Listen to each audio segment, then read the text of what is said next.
백악관 보좌관이 입을 열었습니다. 한국은 72시간이면 끝납니다.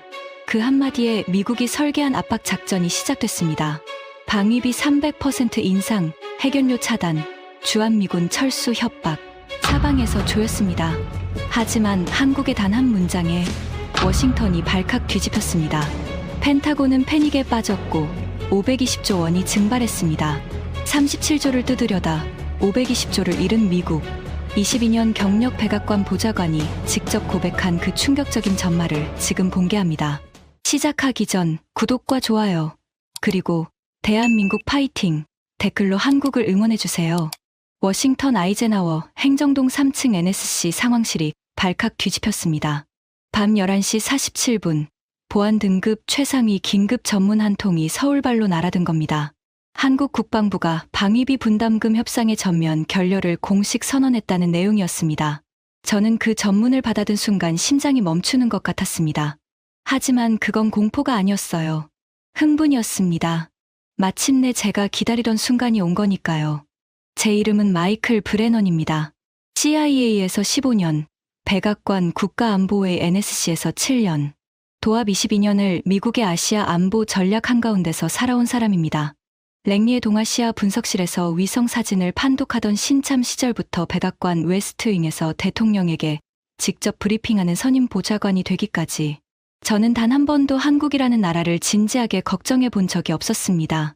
왜냐고요? 간단합니다. 한국은 미국의 해구산 없이 72시간도 버틸 수 없는 나라였으니까요. 적어도 제가 22년간 읽어온 모든 기밀 보고서와 시뮬레이션이 그렇게 말하고 있었습니다.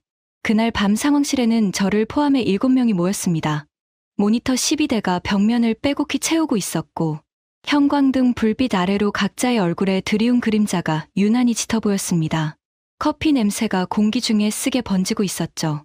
그때 상황실 문이 벌컥 열렸습니다. 제임스 해거티, 대통령 안보특별보좌관이자 워싱턴에서 가장 위험한 남자가 성큼성큼 걸어 들어왔습니다. 해거티는 백악관에 오기 전 15년간 로키드 마틴과 레이시온의 로비스트로 활동한 인물입니다. 방산업체의 이익을 위해서라면 동맹국의 목을 조르는 것도 서슴지 않는 냉혈한. 워싱턴 정가에서는 그를 무기 장사꾼의 대리인이라고 수군거렸지만 아무도 그의 면전에서 그 말을 꺼내지는 못했습니다. 대통령이 가장 신뢰하는 측근이었으니까요. 해거티가 테이블 상석에 앉으며 넥타이를 느슨하게 풀었습니다. 그의 눈빛이 상황실을 한 바퀴 훑었어요. 그 시선이 지나가는 곳마다 사람들의 어깨가 움츠러드는 게 느껴졌습니다. 서울이 배짱을 부리기 시작했다며? 해거티의 첫마디였습니다. 목소리에는 분노보다 비웃음이 담겨 있었어요. 제가 보고했습니다. 한국 국방부가 오늘 오후 협상 결렬을 공식 발표했습니다. 기존 분담금 수준에서 단 1%도 더 내지 않겠다는 입장입니다. 해거티가 코웃음을 쳤습니다. 그의 입꼬리가 비뚤어지며 올라갔어요. 브레넌, 자네가 서울 담당 22년이지. 한국 놈들이 매번 이러다 어떻게 되는지 자네가 제일 잘 알잖아. 으름장 놓다가 결국 지갑 여는 거. 한 번도 예외 없었어. 맞는 말이었습니다. 적어도 그 순간까지는요. 저는 역대 한미 방위비 분담금 협상을 전부 지켜봐 왔습니다. 한국은 매번 강경하게 나오다가 결국 미국의 요구의 절반 이상 양보하며 물러났습니다. 단 한 번의 예외도 없었어요. 그래서 저도 자신 있게 대답했습니다. 동의합니다. 서울은 항상 마지막에 굴복합니다. 이번에도 다르지 않을 겁니다. 해거티의 눈이 번뜩였습니다. 그가 테이블 위로 몸을 기울이며 낮고 단호한 목소리로 말했어요. 좋아. 그럼 이번엔 제대로 뜯어먹자. 브레넌, 자네가 시나리오를 짜. 서울이 무릎 꿇고 기어올 수밖에 없는 완벽한 압박 전략을 만들어. 그리고 해거티가 검지로 테이블을 톡톡 두드리며 덧붙였습니다. 한국은 우리의 전략적 지갑이야. ATM이라고. 비밀번호만 제대로 누르면 원하는 만큼 뽑을 수 있어. 자네가 그 비밀번호를 찾아와. 전략적 지갑, 현금 인출기. 그 순간 저는 그 표현에 아무런 거부감도 느끼지 못했습니다. 오히려 고개를 끄덕였죠. 22년간의 확신이 그만큼 단단했으니까요. 하지만 여러분, 제가 그날 밤 자신만만하게 설계하기 시작한 그 작전이 미국 외교, 역사상 가장 참혹한 자충수가 될 줄은 그때의 저는 상상조차 하지 못했습니다. 저는 72시간 만에 작전 계획서를 완성했습니다. 코드명, 오퍼레이션 레버리지. 한국을 사방에서 조이는 사중 압박 전략이었습니다. NSC 대회의실 월너 테이블 위에 극비 문서 사건을 펼쳐놓았습니다. 해거티가 가죽 의자 등받이에 몸을 깊숙이 묻고 팔짱을 낀 채 저를 쳐다봤어요. 그 옆에는 더글러스 윈터스 국방부 인도태평양 전략기획 부차관보가 군복 차림으로 앉아 있었습니다. 웨스트포인트 출신의 삼성 장군 출신. 한국군을 누구보다 잘 안다고 자부하는 인물이었죠. 회의실 반대편에는 사라 첸 NSC 부보좌관이 조용히 메모를 하고 있었습니다.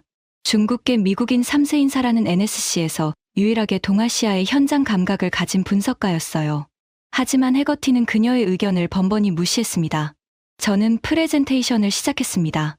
첫 번째, 압박. 방위비 분담금을 현행 대비 300% 인상 요구합니다. 한국 GDP의 4%를 국방비로 쓰라는 겁니다. 여기에 280억 달러 규모의 미국산 무기 패키지 구매를 의무화합니다.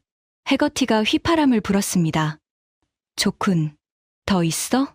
두 번째, 압박. OPCON, 전시작전 통제권 환수 논의를 전면 동결합니다. 한국이 원하는 게 뭔지 우리가 잘 알지 않습니까? OPCON을 미끼로 던져놓고 돈을 먼저 내면 논의해주겠다는 식으로 끌고 갑니다. 윈터스 부차관보가 고개를 끄덕였습니다. 어차피 한국군은 독자 작전 능력이 없습니다. OPCON을 넘겨받아도 운용할 수가 없어요. 대대급 합동작전도 미군 지휘체계 없이는 돌아가지 않습니다. 윈터스의 말에 해거티가 무릎을 탁 쳤습니다. 그거야. 그게 우리 카드지. 줄 수도 없는 걸 줄 것처럼 흔들면서 돈을 뜯는 거야. 저는 세 번째 카드를 꺼냈습니다. 세 번째, 압박. 한미 원자력 협정을 지렛대로 씁니다. 한국이 추진 중인 5천 톤급 핵추진 잠수함 KSSM 프로젝트의 핵심은 원자력 연료입니다. 이건 현재 한미 원자력 협정에 의해 미국의 동의 없이는 확보가 불가능합니다. 핵연료 승인을 보류하겠다고 압박하면 한국 해군의 30년 수건 사업이 하루아침에 멈춥니다. 잠수함의 심장을 틀어쥐는 거군. 해거티가 이를 드러내며 웃었습니다. 그 웃음이 형광등 빛 아래에서 유난히 차갑게 빛났어요. 네 번째, 압박. 주한미군 부분 철수 카드입니다. 5,000명 규모의 병력을 즉각 철수하겠다고 통보합니다. 한국 여론의 안보 불안을 극대화해서 정부를 압박하는 겁니다. 해거티가 자리에서 일어나 창가로 걸어갔습니다. 워싱턴의 야경이 유리창에 비쳤어요. 그가 돌아서며 말했습니다. 완벽해. 사방에서 조이면 서울은 숨을 못 쉬지. 숨을 못 쉬면 지갑을 열 수밖에 없어. 그때 회의실 구석에서 조용한 목소리가 울렸습니다. 반대합니다. 사라 첸이었습니다. 모든 시선이 그녀에게로 쏠렸어요. 사라는 메모장을 내려놓으며 차분하지만 단호하게 말했습니다. 이 전략은 한국을 코너로 몰아넣습니다. 코너에 몰린 상대는 굴복하거나 반격합니다. 한국이 반격할 가능성을 과소평가하고 있습니다. 한국의 자주국방 역량은 우리 보고서가 반영하는 것보다 훨씬 빠르게 성장하고 있어요. 해거티가 고개를 돌려 사라를 봤습니다. 그의 눈에 경멸이 스쳤어요. 첸 부보좌관. 자네 할아버지가 한국전쟁 참전용사라며 감상적인 이유로 분석을 흐리면 안 되지. 회의실 공기가 얼어붙었습니다. 사라의 볼이 붉어졌지만 그녀는 시선을 피하지 않았어요. 감상이 아니라 데이터입니다.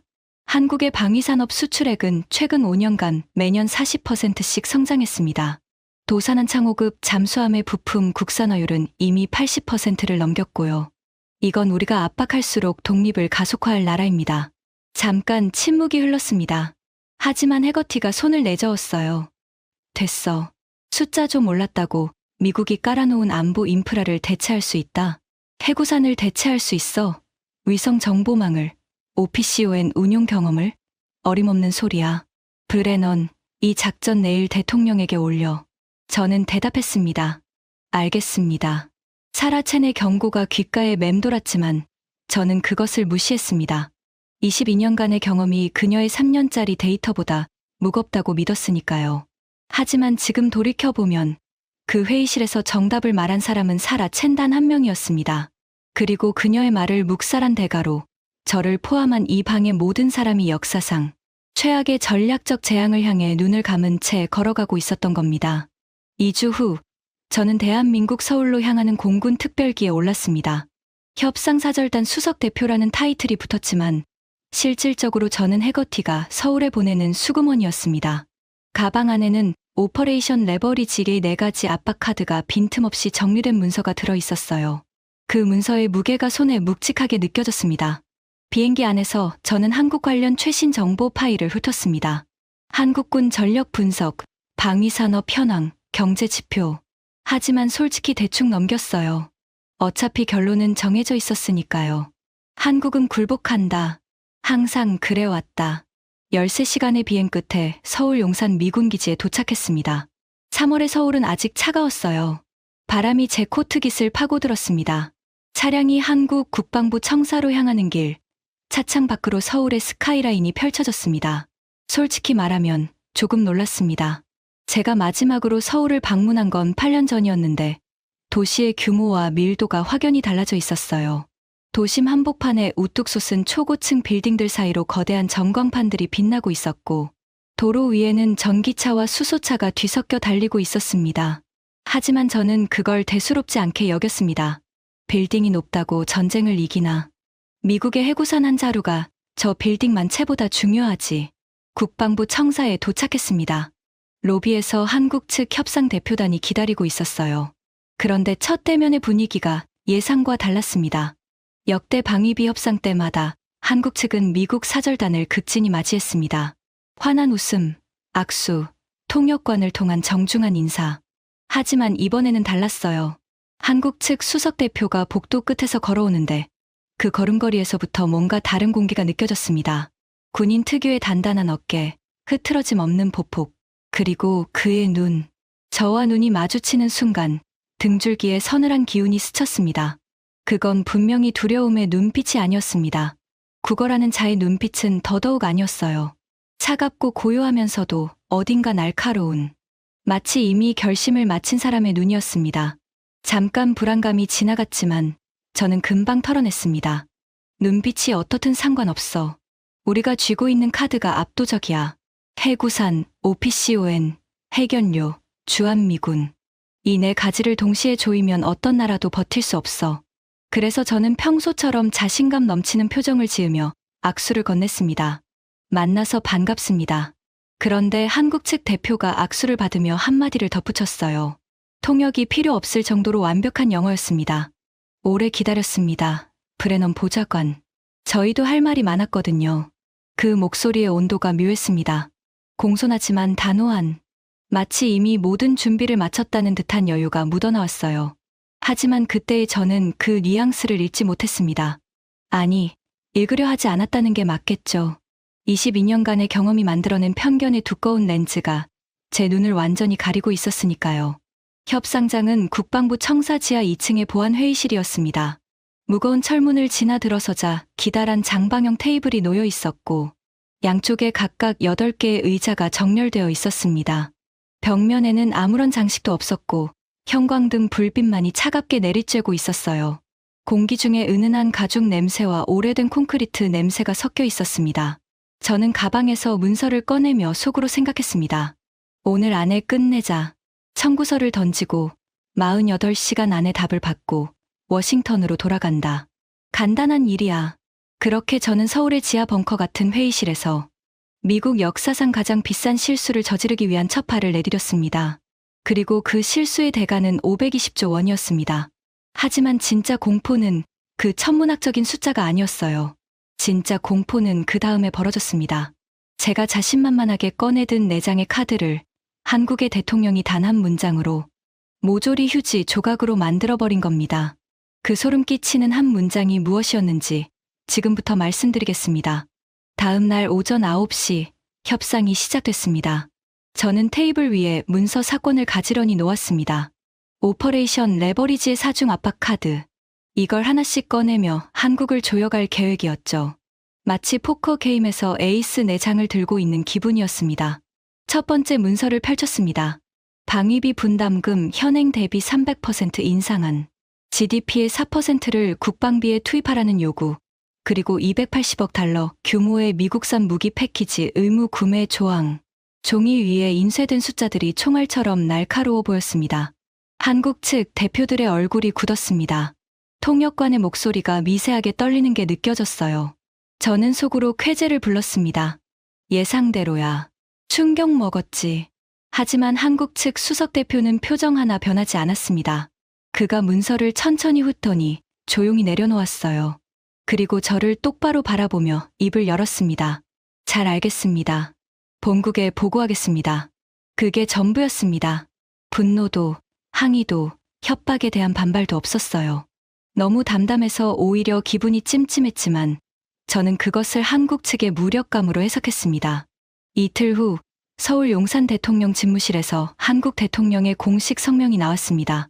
저는 호텔방에서 실시간 통역을 들으며 그 내용을 메모했어요. 펜을 쥔 손이 저도 모르게 힘이 들어갔습니다. 한국 대통령은 이렇게 말했습니다. 미국의 부담을 덜어드려야 한다고 생각합니다. 오랜 세월 미국이 한반도에서 저은 무거운 짐을 이제는 우리가 스스로 감당할 때가 됐습니다. 저는 펜을 내려놓고 의자에 등을 기댔습니다. 심장이 쿵쿵 뛰었어요. 하지만 그건 흥분의 박동이었습니다. 부담을 덜어주겠다고. 이건 백기야. 해거티가 맞았어. 서울은 결국 굴복한다. 저는 즉시 워싱턴에 전문을 보냈습니다. 서울 항복 임박. 한국 대통령이 미국의 부담을 인정하고 분담 의사를 공식 표명함. 작전 레버리지 성공적. 해거티에게서 답이 왔습니다. 내가 뭘 했어. 한국은 항상 무릎을 꿇는다고. 잘했다 브레넌. 그날 밤 저는 호텔바에서 위스키를 한잔 했습니다. 서울의 야경이 창밖에 반짝이고 있었어요. 기분 좋은 밤이었습니다. 하지만 정확히 24시간 후 제 세계는 산산조각이 났습니다. 다음 날 오전 8시 한국 국방부가 긴급 기자회견을 열었습니다. 저는 호텔 방 TV로 그 장면을 지켜봤어요. 한국 국방부 대변인이 단상에 섰습니다. 그의 뒤로 대형 스크린에 한글과 영어가 동시에 표시되고 있었어요. 저는 영어 자막을 읽기 시작했습니다. 한 줄, 두 줄, 세 줄. 읽어 내려갈수록 손에 들고 있던 커피잔이 떨리기 시작했습니다. 첫째, 전시작전 통제권 환수를 위한 신속 로드맵을 즉각 가동합니다. 둘째, 210조 원 규모의 자주국방 중장기 투자 계획을 확정하고 즉시 집행에 돌입합니다. 셋째, 미국산 무기 구매 계획을 전면 재검토하며 국산 무기 체계로의 전환을 최우선 과제로 추진합니다. 커피잔을 테이블에 내려놓았습니다. 손이 떨려서 더 들고 있을 수가 없었어요. 그제서야 깨달았습니다. 부담을 덜어드리겠다는 말의 진짜 의미를. 그건 굴복이 아니었습니다. 선전포고였어요. 미국이 짊어진 부담이 그렇게 무겁다면 좋습니다. 그 짐을 저희가 가져가겠습니다. OPCON도, 무기 자급도, 해견료 독립도 전부 다요. 당신들이 그토록 힘들다고 하니 이제 저희가 알아서 하겠습니다. 당신들은 필요 없습니다. 미국이 수십 년간 휘둘러온 가장 강력한 무기가 안보 부담이었는데 한국 대통령이 그 무기를 정면에서 빼앗아 미국의 심장에 꽂아버린 겁니다. 저는 떨리는 손으로 워싱턴에 긴급 전문을 보냈습니다. 이전 보고 정정. 서울은 항복한 것이 아님. 오퍼레이션 레버리지가 한국의 자주국방 전면 가속화를 촉발한 것으로 판단됨. 상황 심각. 해거티에게서 전화가 왔습니다. 고함이 수화기 너머로 쏟아졌어요. 뭐, 항복이 아니라고? 내가 성공했다고 보고했잖아. 대통령한테 이미 올라갔어.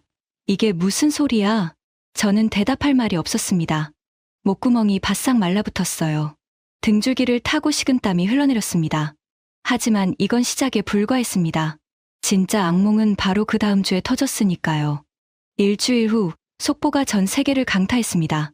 한국 대통령과 프랑스 대통령이 서울에서 정상회담을 열고 역사적인 원자력 기술 협력 협정에 서명했다는 뉴스였습니다. 저는 아직 서울의 호텔에 머무르고 있었어요. TV 화면에 두 정상이 악수하는 장면이 비쳤습니다.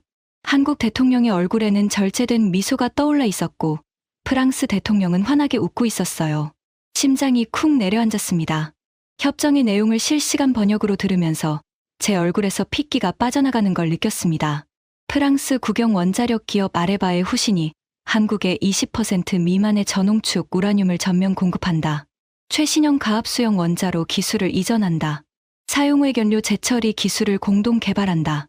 이 모든 것이 국제원자력기구 IAEA의 완전한 사찰하에 이루어지며 국제법적으로 완벽하게 합법이다. 손바닥에 땀이 흥건하게 차올랐습니다. 의미를 이해하는데 3초도 걸리지 않았어요.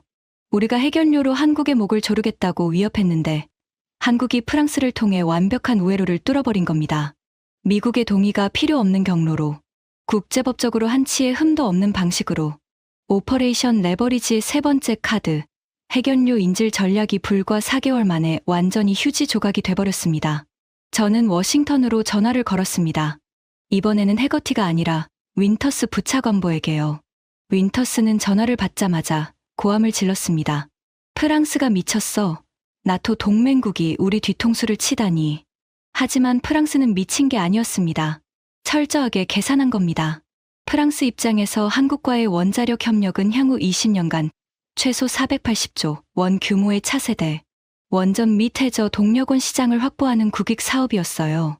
미국의 눈치를 볼 이유가 전혀 없었던 겁니다. 그때 사라 채넥에서 문자가 왔습니다. 단 한 줄이었어요.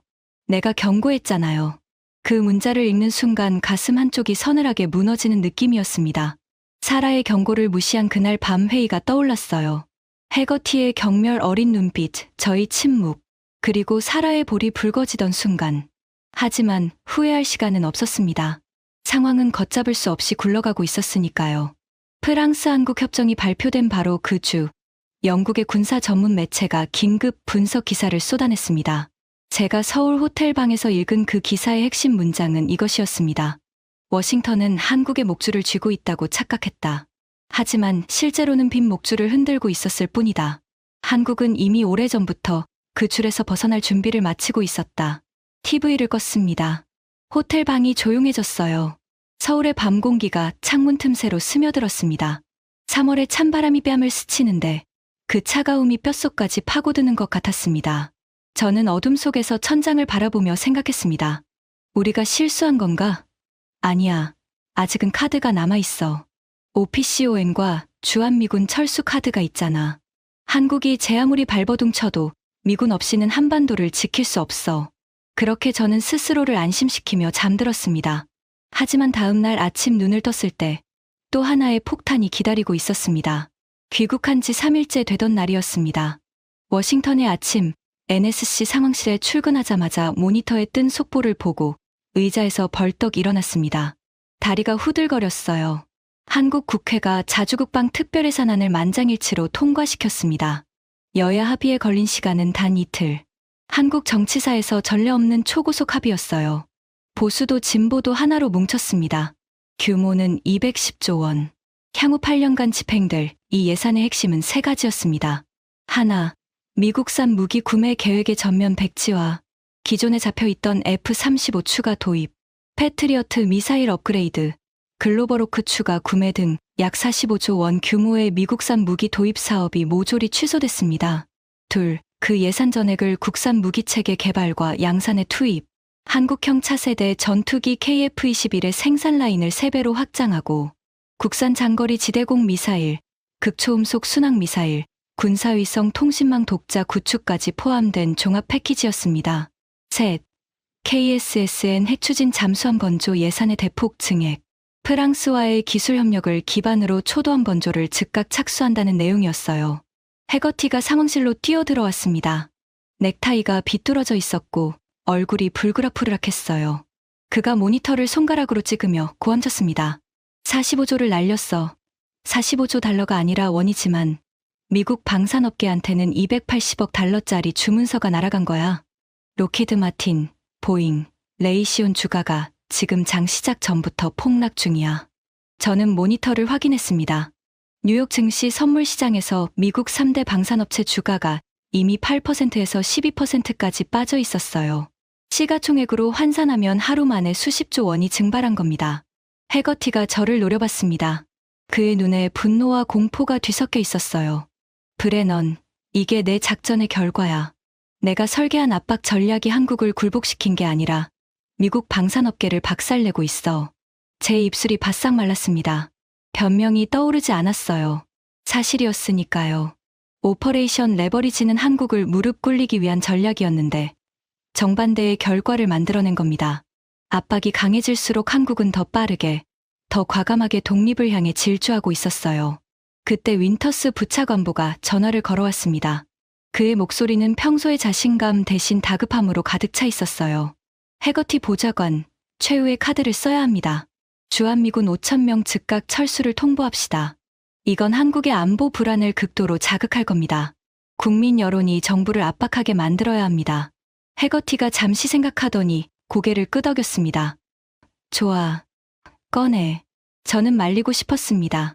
하지만 입이 열리지 않았어요. 22년간의 습관이 목을 잡고 있었습니다. 상사에게 반기를 드는 건 CIA에서도 NSC에서도 금기였으니까요. 그 순간 사라 체니 상황실 문을 열고 들어왔습니다.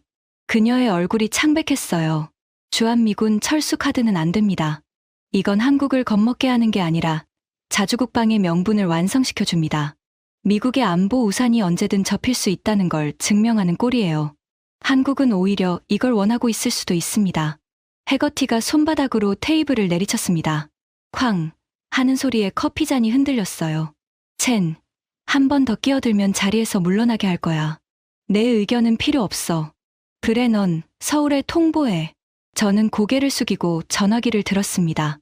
사라와 눈이 마주쳤어요. 그녀의 눈에 실망이 가득 차 있었습니다. 저는 그 시선을 피하며 수화기에 대고 말했습니다. 서울에 통보합니다. 주한미군 5,000명 즉각 철수를 시작합니다. 그 전화를 끊는 순간 저는 무언가 돌이킬 수 없는 선을 넘었다는 걸 직감했습니다. 손에 쥔 수화기가 납덩이처럼 무거웠어요. 주한미군 철수 통보 후 한국의 반응은 제 예상과 정확히 반대였습니다. 공포도 패닉도 없었습니다. 대신 한국 대통령이 국민 앞에서 담담하게 한마디를 했어요. 가시겠다면 감사히 보내드리겠습니다. 대한민국은 스스로의 힘으로 이 땅을 지킬 준비가 되어 있습니다. 그 발언이 전 세계 뉴스를 강타했습니다. CNN, BBC, 알자지라까지 긴급 속보로 다뤘어요. 워싱턴의 모든 싱크탱크에서 분석 보고서가 쏟아졌습니다. 브루킹스 연구소의 동아시아 수석 분석가는 공개 칼럼에서 이렇게 썼습니다. 트럼프 행정부의 주한미군 철수 카드는 아시아 전략에서 미국이 저지른 가장 멍청한 한 수다. 서울을 협박하려다 오히려 미국 스스로가 동북아시아의 전략적 교두보를 포기하는 자해 행위를 저질렀다. 랜드 연구소의 해군 전력 분석가는 더 냉혹했습니다. 한국이 210조를 국산 무기에 쏟아붓는 순간 미국의 인도태평양 군수산업 지배력은 사형 선고를 받은 것이나 다름없다. 매일 아침 출근할 때마다 새로운 비판 기사가 쌓여 있었습니다. 그리고 그 기사들의 공통된 표적이 있었어요. 오퍼레이션 레버리지. 바로 제가 설계한 전략이었습니다. 하지만 저를 진짜로 무너뜨린 건 비판이 아니었습니다. 어느 날 오전 CIA 시절부터 20년 넘게 알고 지낸 일본 방위성의 고위 간부가 비공식 채널로 연락을 해왔습니다. 도쿄의 어느 한적한 바에서 만나자는 거였어요. 저는 도쿄로 날아갔습니다. 시부야 뒷골목의 작은 바. 나무 카운터에 위스키 2잔이 놓여 있었고 일본 간부는 이미 와 있었습니다. 오래된 사이인 만큼 인사는 짧았어요. 그가 위스키를 한 모금 마시고는 낮은 목소리로 말했습니다. 마이클, 솔직히 말하겠다. 도쿄에서는 지금 당신의 행정부를 비웃고 있어. 저는 잔을 내려놓았습니다. 한국을 저렇게 몰아붙인 건 미국 역사상 최악의 실수야. 한국은 원래 미국 안보 체계 안에서 편하게 있으려 했어. 미국이 괜찮다고 하면 굳이 독립하려 하지 않았을 나라란 말이야. 그런데 당신들이 목을 조른 거잖아. 해결료를 끊겠다고, 주한미군을 빼겠다고, 돈을 내라고. 코너에 몰린 한국이 뭘 선택하겠어? 당연히 자기 발로 서는 거지. 그가 위스키 잔을 테이블에 놓으며 저를 똑바로 바라봤습니다. 그리고 지금 가장 두려운 건 도쿄야. 한국이 만드는 KSSN 핵잠수함 말이야. 그게 태평양에 떠다니기 시작하면 동북아시아의 군사 균형이 완전히 바뀌어. 미국은 통제력을 잃고 일본은 한국의 해군력을 신경 써야 하는 처지가 되는 거야. 이건 전부 당신들이 만든 결과야. 바의 은은한 조명 아래에서 그 말을 듣는 동안 제 손이 떨리고 있었습니다. 위스키 잔을 잡은 손가락에 힘이 들어가서 관절이 하얗게 변했어요. 일본이, 미국에 가장 가까운 아시아 동맹국인 일본이 비공식적이지만 명확하게 미국의 한국 정책을 실수라고 단정짓고 있었습니다. 저는 물었습니다. 도쿄의 공식 입장은 뭔가? 그가 고개를 저었습니다. 공식적으로는 아무 말도 안 해. 하지만 방위성 내부에서는 이미 결론이 났어. 한국을 건드린 건 미국의 실수였다. 그리고 그 실수의 대가를 치르는 건 미국만이 아니라 일본도 포함이야.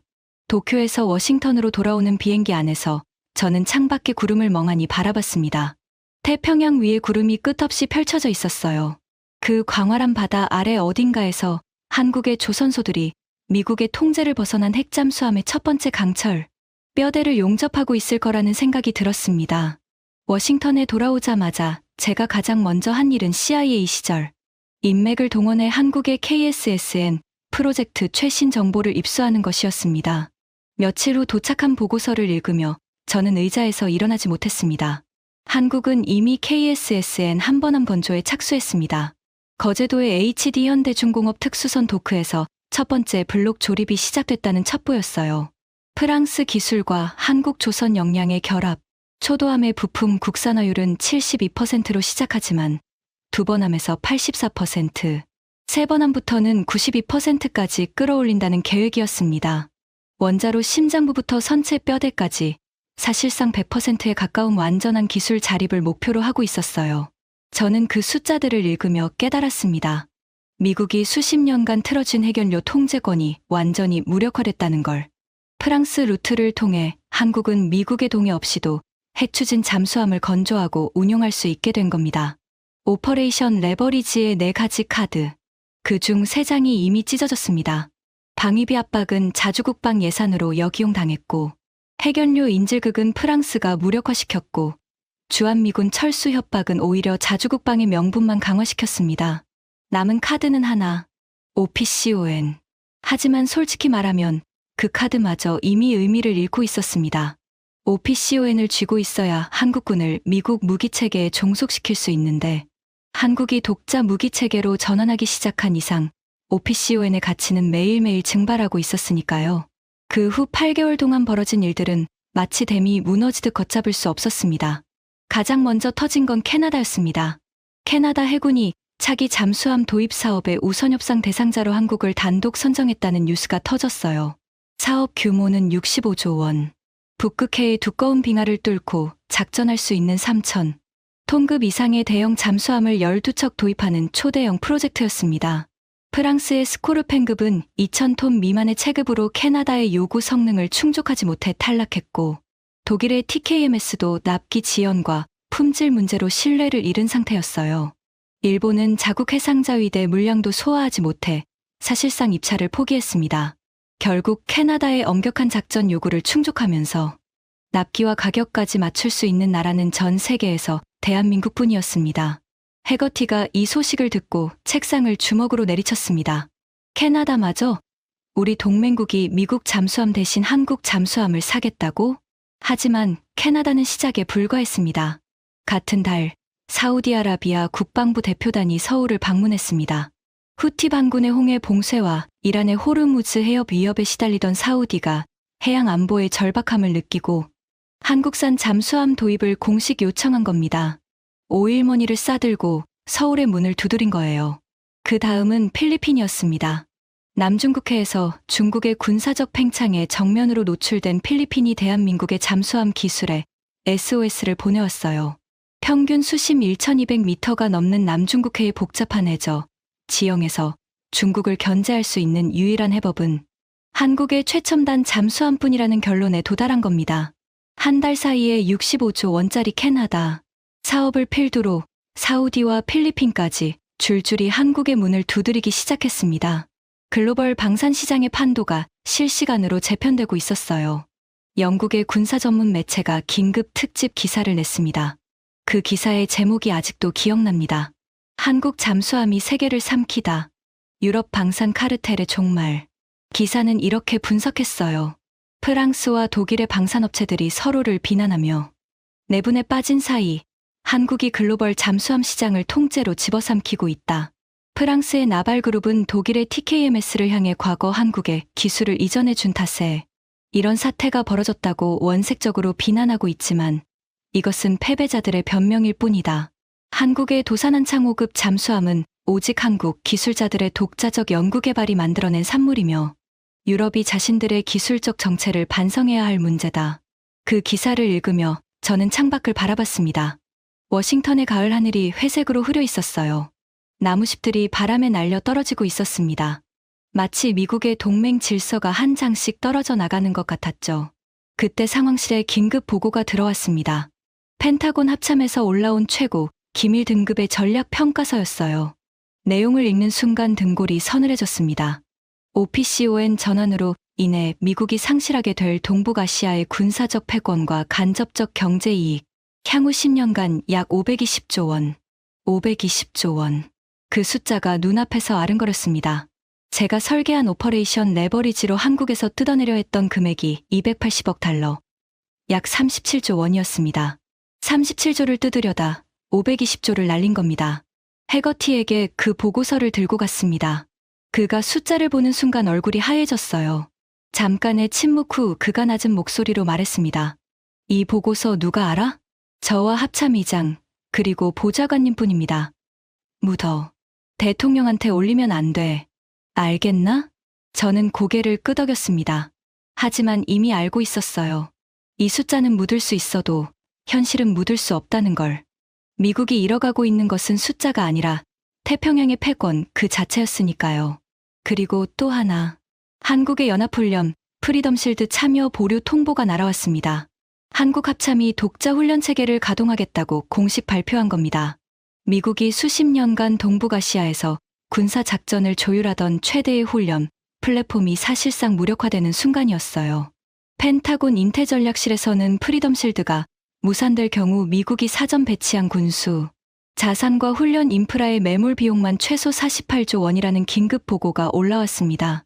모든 것이 무너지고 있었습니다. 제가 22년간 쌓아온 모든 것이, 미국이 동북아시아에서 구축해온 안보 질서 전체가, 그리고 그 무너지는 잔해 한가운데에 제 이름이 찍힌 문서가 놓여 있었습니다. 오퍼레이션 레버리지, 마이클 브레넌 작성. 사라 체니 복도에서 저를 스쳐 지나가며 한마디를 남겼습니다. 우리가 잃은 건 돈이 아니에요, 브레넌. 신뢰예요. 한 번 잃은 동맹의 신뢰는 520조를 줘도 못 사요. 그녀의 말이 가슴에 못처럼 박혔습니다. 저는 아무 대답도 하지 못했어요. 목이 메어서 말이 나오지 않았습니다. 하지만 여러분, 진짜 충격은 아직 남아 있었습니다. 미국이 밀어낸 한국이, 미국이 가장 두려워하는 적을 대신 막아서고 있었다는 사실. 그 소름 끼치는 아이러니가 밝혀지는 순간, 워싱턴은 역사상 가장 참혹한 각성을 맞이하게 됩니다. 그날이 왔습니다. 미상원 군사위원회가 한반도 안보 정책 실패에 대한 긴급 청문회를 소집했습니다. 소환 대상은 제임스 해거티 대통령 안보특별보좌관. 워싱턴 정가 전체가 술렁였어요. CSPAN이 생중계를 결정했고 주요 언론사 카메라가 청문회장 입구를 빽빽이 채웠습니다. 저도 소환됐습니다. 증인 자격이었어요. 오퍼레이션 레버리지의 실무 설계자로서 상원 의사당 지하의 보안 청문회장. 반원형 단상 위에 12명의 상원 군사위원이 앉아 있었고 그 아래 증인석에 해거티가 홀로 앉아 있었습니다. 평소에 오만한 자세는 온데간데 없었어요. 넥타이를 꽉 조여맨 모습이 마치 자기 목을 스스로 옥죄인 것처럼 보였습니다. 위원장이 첫 질문을 던졌습니다. 해거티 보좌관, 당신이 주도한 대한반도 압박 전략, 코드명 오퍼레이션 레버리지의 목표가 무엇이었습니까? 해거티가 마이크를 당기며 대답했습니다. 한국의 방위비 분담금을 현실화하고 미국의 안보 부담을 경감하는 것이 목적이었습니다. 위원장의 눈이 좁아졌습니다. 현실화라고요? 한국의 GDP 4% 국방비와 280억 달러, 무기 강매를 요구한 것이 현실화입니까? 결과적으로 한국은 미국산 무기 구매를 전면 취소하고 210조 원을 자주국방에 쏟아붓고 있습니다. 미국 방산업계가 잃은 직접 손실만 200조 원이 넘습니다. 이것이 당신이 말하는 현실화의 결과입니까? 해거티의 턱이 미세하게 떨렸습니다. 그가 입술을 핥으며 대답했어요. 한국의 반응은 예상을 벗어난 것이었습니다. 우리의 정보 분석에 따르면 한국은 결국 협상에 응할 것으로 판단했습니다. 그때 여야를 막론하고 가장 매서운 질문으로 유명한 텍사스 출신 상원의원이 마이크를 잡았습니다. 그의 목소리는 낮고 차분했지만 그 안에 칼날 같은 분노가 서려 있었어요. 해거티 보좌관. 제가 확보한 내부 문서에 따르면 NSC 부보좌관 사라 첸이 이 전략의 위험성을 사전에 경고했습니다. 한국을 코너에 몰면 굴복이 아니라 자주국방을 가속화할 것이라고 명확하게 보고했어요. 당신은 그 경고를 묵살했습니다. 맞습니까? 청문회장이 조용해졌습니다. 카메라 셔터 소리만 연달아 울렸어요. 해거티의 얼굴이 굳었습니다. 그가 잠시 침묵한 후 입을 열었어요. 첸 부보좌관의 의견은 다양한 분석 중 하나였습니다. 당시 상황에서는 다수의 판단이 우세했고 저는 그에 따라 결정했습니다. 상원의원이 서류를 들어 올렸습니다. 그럼 이것도 설명해 주시죠. 펜타곤 합참이 작성한 전략평가서입니다. OPCON 전환과 한국의 자주국방으로 인해 미국이 향후 10년간 잃게 될 전략적 이익이 520조 원이라고 명시되어 있습니다. 이 보고서를 대통령에게 보고하셨습니까? 해거티의 눈이 흔들렸습니다. 그의 시선이 잠깐 제 쪽을 향했어요. 저는 그 눈빛을 읽을 수 있었습니다. 말하지 마. 내가 가져온 그 보고서를 묻으라고 했잖아. 하지만 상원의원은 이미 답을 알고 있었습니다. 그가 서류를 테이블에 탁 내려놓으며 말했어요. 보고하지 않았죠. 520조 원짜리 실패를 덮으려 했습니다. 37조를 뜯으려다 520조를 날리고 그 사실을 은폐하려 한 겁니다. 방청석에서 탄식이 터져 나왔습니다. 해거티의 얼굴이 빨갛게 달아올랐어요. 그가 마이크를 잡은 손이 하얗게 질려 있었습니다. 저는 증인석 뒤쪽에 앉아 그 광경을 지켜봤습니다. 가슴이 먹먹했어요. 해거티가 쓰러지는 건 당연한 결과였지만 그 옆에 서 있었던 사람이 바로 저였으니까요. 사라의 경고를 묵살한 것도, 서울에 청구서를 들이민 것도, 주한미군 철수를 통보한 것도 제 손이었습니다. 하지만 청문회의 진짜 하이라이트는 그 다음이었습니다. 위원장이 새로운 문서를 꺼냈습니다. 펜타곤 기밀 등급의 전략 상황 분석서. 불과 이틀 전에 작성된 최신 보고서였어요. 위원장이 읽기 시작했습니다. 현재 한국이 수출한 잠수함 전력과 건조 중인 KSSN 핵잠수함 프로젝트로 인해 중국 해군의 태평양 진출, 핵심 길목이 실질적으로 차단되고 있음. 필리핀에 배치될 한국산 잠수함은 남중국해에서 중국의 항모전단을 견제하는 결정적 억제력으로 기능할 것이며 한국의 KSSN이 동해와 태평양에서 작전을 시작하면 중국의 제1도련선 전략은 사실상 무력화됨. 위원장이 문서를 내려놓고 해거티를 바라봤습니다. 들으셨습니까? 해거티 보좌관. 당신이 밀어낸 동맹국이 지금 미국 대신 중국을 맡고 있습니다. 미국이 쫓아낸 파트너가 미국이 가장 두려워하는 적을 견제하고 있어요. 이보다 더 처참한 아이러니가 있을 수 있습니까? 청문회장이 완전히 정적에 잠겼습니다. 숨소리조차 들리지 않았어요. 해거티는 고개를 숙인 채 아무 말도 하지 못했습니다. 저는 그 순간 깨달았습니다. 우리가 한국을 적으로 만들려 했는데 한국은 이미 우리보다 강한 파트너가 돼 있었다는 걸. 아니, 더 정확히 말하면 우리가 버린 자리를 한국이 스스로 채운 겁니다. 미국이 만들어 놓은 공백을 한국이 자기 힘으로 메웠어요. 그리고 그 결과 미국은 통제력도 잃고 돈도 잃고 동맹의 신뢰도 잃었습니다. 520조를 줘도 못 사는 것. 사라의 말이 또다시 머릿속을 관통했습니다. 신뢰. 맞아. 우리가 진짜 잃은 건 신뢰야. 청문회가 끝난 후 해거티는 사임했습니다. 공식적으로는 개인 사유였지만 워싱턴의 누구도 그 말을 믿지 않았어요. 저도 NSC를 떠났습니다. 사임서를 제출한 날 웨스트윙 복도를 걸어 나오는데 다리에 힘이 풀렸습니다. 22년. 랭리의 신참 분석관에서 백악관 선임 보좌관까지 그 모든 세월이 이 복도 위에서 끝나는 거구나. 짐을 챙기고 있을 때 문이 노크됐습니다. 사라 첸이었어요. 그녀가 작은 종이 가방을 건네며 말했습니다. 전별 선물이에요. 서울 출장 때 사온 건데 줄 타이밍을 놓쳤네요. 종이 가방 안에는 한국 전통 도자기로 만든 작은 찻잔이 들어 있었습니다. 연한 청색 빛깔이 형광등 아래에서 은은하게 빛났어요. 투박하지만 단단해 보이는 잔이었습니다. 고마워, 사라. 그리고 미안해. 내 말이 맞았어. 처음부터 끝까지. 사라가 고개를 저었습니다. 그녀의 눈에 슬픔과 안도가 뒤섞여 있었어요. 당신만의 잘못은 아니에요.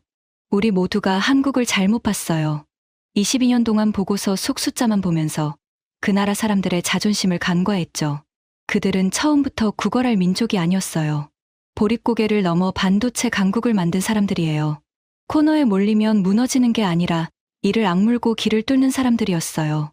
사라의 그 마지막 말이 가슴에 깊이 새겨졌습니다. NSC를 떠난 후 저는 랭리 근처의 작은 아파트에서 조용히 지냈습니다. 매일 아침 사라가 준 청색 찻잔에 커피를 내려 마시며 뉴스를 봤어요. 뉴스는 매일 한국 소식으로 가득했습니다. KSSN 한번함 진수식이 거제도에서 거행됐다는 속보. 화면에는 거대한 검은 선체가 도크에서 바다로 미끄러져 내려가는 장면이 비쳤습니다. 선체 위에 태극기가 펄럭이고 있었어요. 조선소 노동자들이 환호하며 안전모를 하늘로 던지는 장면에서 저도 모르게 목이 메었습니다. 그들이 해냈어. 부품 국산화율 72%로 시작한 그 배가 바다에 떠 있었습니다. 미국의 동의 없이, 미국의 기술 없이, 프랑스와 손잡고 자신들의 조선 기술로 해추진 잠수함을 만들어낸 겁니다. 화면이 바뀌었습니다. 한국 방위산업 수출 실적 속보. 캐나다 65조 원 잠수함 사업 본계약 체결. 사우디아라비아 함정 수출 협상 최종 단계 진입.